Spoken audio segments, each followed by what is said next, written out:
Okay right. Hi అండి అందరికి. ఈరోజు టాపిక్ వచ్చేసి professional networking. Professional networking in the sense, మీరు ఏదైతే పని చేస్తారో ప్రొఫెషనల్ గా మీ వర్క్ ఏదైతే ఉంటుందో ఆ వర్క్ దగ్గర మీరు ఎవరితో ఎట్లాంటి రిలేషన్షిప్స్ మెయింటైన్ చేస్తున్నారు, ఎట్లా నెట్వర్క్ డెవలప్ చేసుకుంటున్నారు, ఒక వ్యక్తిగా ఈ చుట్టూ ఉన్న వ్యక్తులతో ఏ విధంగా నువ్వు రిలేషన్షిప్స్ ని మెయింటైన్ చేస్తున్నావు అనేది ప్రొఫెషనల్ నెట్వర్కింగ్ కింద వస్తుంది. చేసే జాబ్ దగ్గర నీ పక్కన వ్యక్తితోని నీ కొలిగ్తోని నువ్వు డిస్కషన్ చేస్తూ ఉంటే నాలెడ్జ్ ఇంప్రూవ్ అవుతుందా కాదా? ఎందుకంటే సీనియరే ఉండొచ్చు, ఆయనతో డిస్కస్ చేసినావు అనుకో నీ నాలెడ్జ్ ఇంప్రూవ్ అవుతుంది. అట్లాంటి ప్రొఫెషనల్ నెట్వర్కింగ్ అంటే ఏంటి, దాని మీనింగ్ ఏంటి, దాని డెఫినేషన్ ఏంటి తెలుసుకోవాలి. అట్లాగే దాన్ని ఎట్లా ఇంప్రూవ్ చేసుకోవాలనేది ఈ కంప్లీట్ చాప్టర్ లో మీరు తెలుసుకుంటారు. చూడండి. Let's learn meaning and importance of professional networking. ఇక్కడ ఏం నేర్చుకుంటారు? Meaning and importance of professional networking గురించి నేర్చుకుంటారు. ఓకే, ఇక్కడ చూడండి. Professional network is your circle of friends or activities, people you may know, people you know. నీకు తెలిసిన వ్యక్తుల గురించి కానీ, మీ ఫ్రెండ్ సర్కిల్ గురించి కానీ, నీకు ఏ విధమైన ఫ్రెండ్స్ ఉన్నారు, ప్రొఫెషనల్ గా ఉన్న ఫ్రెండ్స్ ఎట్లుంటారు, పర్సనల్ గా ఉన్న ఫ్రెండ్స్ ఎట్లుంటారు అనేది తెలుసుకోగలుగుతాం. తర్వాత who are in your field of work. For example, if you are a car mechanic, ఒకవేళ మీ కార్ మెకానిక్ అయితే the people you know the field of car service, car repair, car sales are all part of your professional network.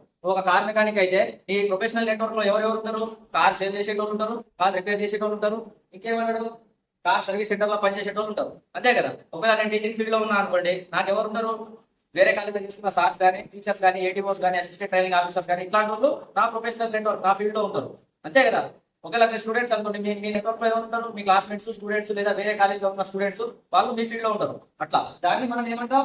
Professional networking అంటాం. నీతోని నువ్వు ఏ పని చేస్తావో ఆ పనికి సంబంధించిన వాళ్ళు నీతోని ఉండడాన్ని ఏమంటాం? ప్రొఫెషనల్ నెట్వర్కింగ్ అంటాం. దానికి ఇంపార్టెన్స్ ఏంటి అనేది ఇప్పుడు చూడండి. The formal relationship allows you to seek professional support such as this formal relationship allows you to seek professional support. ఏమంటాడు? ఫార్మల్ రిలేషన్షిప్ ఉంటే నీకు మంచి సపోర్ట్ గా ఉంటుంది ప్రొఫెషనల్ గా. అది ఏంటంటే చూడండి, షేరింగ్ నాలెడ్జ్. ఒకవేళ నీకు ప్రొఫెషనల్ నెట్వర్కింగ్ ఉంటే దానివల్ల ఏమైతుంది? నాలెడ్జ్ షేర్ చేసుకుంటాం. వాళ్ళు మనకు చెప్పడం కానీ, మనం వాళ్ళకి చెప్పడం కానీ, నాలెడ్జ్ అనేది షేర్ అవుతుంది కదా ఒక వ్యక్తి నుంచి ఇంకో వ్యక్తికి. అది learning about a job opening. ఏదైనా జాబ్స్ పడుతున్నాయి, ఆ జాబ్ ఓపెనింగ్ గురించి ఫ్రెండ్ సర్కిల్ మీరు చెప్పుకుంటారు కదా, అట్లా. Next, getting professional guidance. ఏదైనా నువ్వు ఏదైనా చేయాలనుకున్నప్పుడు వాళ్ళ దగ్గర నుంచి గైడెన్స్ తీసుకోవచ్చు, నీ సర్కిల్ లో ఎవరైతే ఉంటారో వాళ్ళ దగ్గర నుంచి.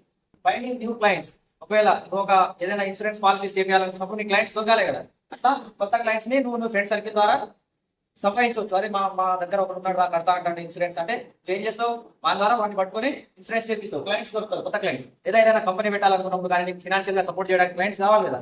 అట్లా ఒక ₹1 2 పెట్టడానికి ఒక బిజినెస్ మ్యాన్ ఎవరో ఒకరు కావాలి మనకి. మన బిజినెస్ ని మనం స్టార్ట్ చేసుకుని పికప్ చేయాలంటే క్లయింట్స్ అనేది మనకు అవసరం. Getting tips and updates about your field. నీ ఫీల్డ్ గురించి నువ్వు ఏదైతే చేద్దాం అనుకుంటున్నావో ఆ ఫీల్డ్ గురించి నీకు టిప్స్ కానీ, ఫీల్డ్ గురించి ఒక అప్డేట్స్ ఏమైనా ఉన్నా కానీ నీకు చెప్పగలుగుతారు. ఎవరు? ప్రొఫెషనల్ గా నీతోని నీ ఫ్రెండ్స్ కానీ, నీ వర్క్ ఫీల్డ్ లో ఉన్న ప్రొఫెషనల్ గా ఉన్న ఆ పర్సన్స్ కానీ మీకు అప్డేట్స్ కానీ ఇవి ఇవ్వగలుగుతారు. Build your self confidence.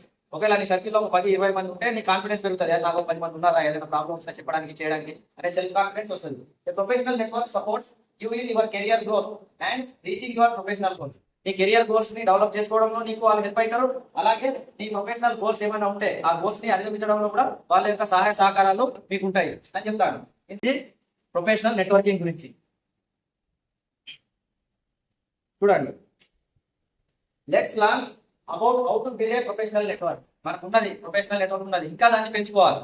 Okay, అలాంటప్పుడు ఏ విధంగా పెంచుకోవాలి? Where can you build a professional network. నువ్వు ఎక్కడ ప్రొఫెషనల్ నెట్వర్క్ ని బిల్డ్ చేసుకోగలుగుతావు? You can build in both online and offline. Online లో అలాగే ఆఫ్లైన్ లో కూడా ప్రొఫెషనల్ రిలేషన్షిప్స్ ని నువ్వు బిల్డ్ చేసుకోవచ్చు. ఏ విధంగా చూడండి. Social events. ఏదైనా సోషల్ ఈవెంట్స్, ఏదైనా సభలు కానీ, ఏదైనా ఒక విషయం మీద ఏదైనా సభ పెడతాం, అక్కడ నీ గురించి నువ్వు మాట్లాడుకోవడము, నీ స్పీచ్ కొని వాళ్ళని అట్రాక్ట్ చేసుకోవడము, ఇట్లాంటివి చేయడం వల్ల నీ ఫ్రెండ్స్ అనేది తయారవుతారు కదా. అరే బాగా మాట్లాడేంట్రా, ఇది నాలెడ్జ్ ఇవ్వదురా అని పరిచయం చేసుకుంటారు, నంబర్ షేర్ చేసుకుంటారు. ఆటోమేటిక్ గా మనకి రిలేషన్షిప్ అనేది పెరుగుతుంది. అల్యూమినీ క్లబ్స్ అంటే అప్పుడప్పుడు మనకి ఒకసారి మనకి ఇక్కడ ఒక హెచ్ఆర్ సార్ వచ్చి మీకు క్లాస్ తీసుకున్న ఐడియా ఉందా? ఫస్ట్ రూమ్ లో కూర్చోబెట్టి అట్లాంటి ఏమన్నా క్లాసెస్ అరేంజ్ చేయడం వల్ల కూడా మనకి అక్కడ రిలేషన్షిప్స్ అనేది పెరుగుతాయి. తర్వాత కాన్ఫరెన్సెస్ అండ్ ఎక్స్పోజర్స్. పెద్ద పెద్ద మీటింగ్లు కండక్ట్ చేయడం వల్ల తర్వాత కరెంట్ జాబ్, నువ్వు ప్రజెంట్ చేస్తున్న జాబ్ దగ్గర కూడా నువ్వు ప్రొఫెషనల్ నెట్వర్క్ ని డెవలప్ చేసుకోవచ్చు. అక్కడ 20 మంది ఎంప్లాయీస్ ఉంటే ఆ ఎంప్లాయీస్ తో నువ్వు ఉండే విధానం బట్టి ఇక ఆటోమేటిక్ గా ప్రొఫెషనల్ గా ఒక నెట్వర్క్ అనేది ఏర్పడుతుంది. ఇప్పుడు నేను ఫర్ ఎగ్జాంపుల్ ఇక్కడ ఉన్న సార్ వాళ్ళందరితో నేను ఉండే విధానం బట్టి దాని మీద వాళ్ళకు ఒక నెట్వర్క్ అనేది తయారవుతుంది కదా. అట్లా. తర్వాత online social media sites. Online లో నువ్వు పెట్టే పోస్టులు కానీ నువ్వు పెట్టే వీడియోస్ కానీ అట్లాంటి వాటి వల్ల కూడా నీకు ప్రొఫెషనల్ గా ఇప్పుడు మనం ఫర్ ఎగ్జాంపుల్ మనం ఈ వీడియో చేసి పెడతాం, దీనికి రిలేట్ అయిన వాళ్ళు అందరూ చూస్తారు కదా, చూసి వాళ్ళకి నచ్చితే సబ్స్క్రైబ్ చేస్తారు కదా, అట్లా నీ నెట్వర్క్ డెవలప్ అవుతానట్టే కదా. అట్లా ఆన్లైన్ లో లేదా సోషల్ మీడియా సైట్స్ లో కానీ నువ్వు నెట్వర్క్ ని పెంచుకోగలుగుతావు. ఇవేంటి మన ప్రొఫెషనల్ నెట్వర్క్ ని ఏ విధంగా బిల్డ్ చేసుకోవాలంటే స్పెషల్ ఈవెంట్స్ కండక్ట్ చేయడం వల్ల, అల్యూమిని క్లబ్స్ కండక్ట్ చేయడం వల్ల, కాన్ఫరెన్స్ కానీ ఎక్స్పోజ్ వల్ల, కరెంట్ జాబ్ చేసే దగ్గర కానీ, ఆన్లైన్ సోషల్ మీడియా సైట్ లో కానీ మన నెట్వర్క్ ని మనం డెవలప్ చేసుకోవచ్చు అని చెప్తున్నాడు. తర్వాత who can be in your professional network. ఈ ప్రొఫెషనల్ నెట్వర్క్ లో ఎవరెవరు ఉంటారు? కాలేజ్ ప్రొఫెసర్స్, స్టూడెంట్స్ కాబట్టి కాలేజ్ ప్రొఫెసర్ యాజ్ యూజువల్ గా వాళ్ళు ఉంటారు. తర్వాత ప్రీవియస్ క్లాస్మేట్స్, మీ ప్రొఫెషనల్ లైఫ్ లో ఉంటారు కదా ప్రీవియస్ క్లాస్మేట్స్, ఇంతకుముందు మీరు ఎవరితో కలిసి చదువుతున్నారో వాళ్ళు మీ ప్రొఫెషనల్ లైఫ్ లో ఉంటారు. తర్వాత ఫ్రెండ్స్ అండ్ ఫ్యామిలీ మెంబర్స్, తర్వాత కోవర్కర్స్ కూడా ఉంటారు. నువ్వు జాబ్ చేస్తున్నావు ప్రజెంట్, ఈ చుట్టూ ఉన్న వాళ్ళందరూ నీ కోవర్కర్సే కదా, వాళ్ళు కూడా ఉంటారు.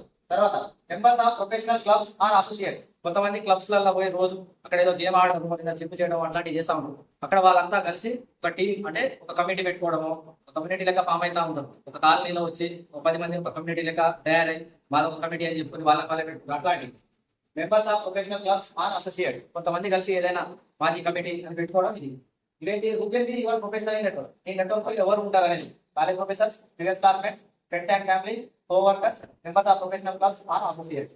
నెక్స్ట్ చూడండి, tips for professional networking. Tips for professional networking ని ఏ విధంగా మనం బిల్డప్ చేసుకోవాలనే దానికి కొన్ని tips. Connect with right professionals.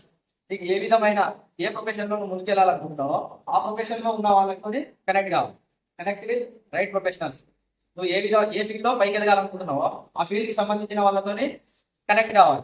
Next stay in regular touch. వాళ్ళతోనే రెగ్యులర్ గా టచ్ లో ఉంటేనే కదా, ఒకసారి టచ్ లో ఉండి మళ్ళీ 2 నెలలు 3 నెలల దాకా టచ్ లో లేకపోతే ఆయన కూడా మనల్ని పట్టించుకోడు కదా. కాబట్టి మనం రెగ్యులర్ గా టచ్ లో ఉండాలి. Be available for you contact when they need you. ఒకవేళ నీతో వాళ్ళకి ఏమైనా అవసరం ఉందనుకో, వాళ్ళు కాంటాక్ట్ చేయగానే మనం వాళ్ళతోనే రీచ్ అంటే వాళ్ళతో కలిసేటట్టు ఉండాలి. బీ అవైలబుల్, వాళ్ళకి అవైలబుల్ ఉండాలి, అందుబాటులో. Be available for you contact when they need you.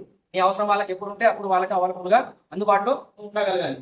Show gratitude and appreciation. వాళ్ళు ఏదైనా మంచి స్థాయికి వస్తే వాళ్ళకి మనం గ్రాటిట్యూడ్, మనకి హెల్ప్ చేస్తే గ్రాటిట్యూడ్ చూపెట్టాలి. లేదా వాళ్ళు ఏదైనా అచీవ్మెంట్ చేసి ఏదైనా సాధిస్తే వాళ్ళకి మనం క్రిటిక్స్ చెప్పాలి. ఓకే, అప్రిషియేట్ చేయాలి వాళ్ళని. ఓకే, నువ్వు మంచిగా చేసినావు అని చెప్తాం. ఇప్పుడు ఎవరైనా ఏదైనా సాధించారు అనుకో ఏం చెప్తాం, కంగ్రాచులేషన్స్ అని చెప్తాం కదా. అట్లా అప్రిషియేట్ చేయడం. ఒకవేళ వాళ్ళు మనకి ఏమైనా సాయం చేస్తే గ్రాటిట్యూడ్ చూపెట్టగలగడం. ఓకే, ఇవి ఉండాలి. తర్వాత ఎస్టాబ్లిష్ ప్రొఫెషనల్ యాటిట్యూడ్. మన యాటిట్యూడ్ కూడా ఒక ప్రొఫెషనల్ లెక్కనే ఉండాలి, నార్మల్ గా ఉండకూడదు. మనం ఒక ప్రొఫెషనల్ ఫీల్డ్ లో ఉన్నప్పుడు మన యాటిట్యూడ్ కూడా ప్రొఫెషనల్ గానే మెయింటైన్ చేయాలి. అట్లా మెయింటైన్ చేసినప్పుడే మన ప్రొఫెషనల్ నెట్వర్క్ అనేది ఇంప్రూవ్ అవుతుంది, పెరుగుతుంది. దీంతో ఈ టాపిక్ కంప్లీట్ అయింది. ఈ క్లాసు ప్రొఫెషనల్ నెట్వర్క్ ఎట్లా బిల్డప్ చేసుకోవాలనే దాని గురించి. ఓకే, ఈ వీడియో మీకు నచ్చిందని భావిస్తా ఉన్నా. అయితే లైక్ చేసి షేర్ చేయండి, సబ్స్క్రైబ్ చేయడం మర్చిపోదు. Okay, bye.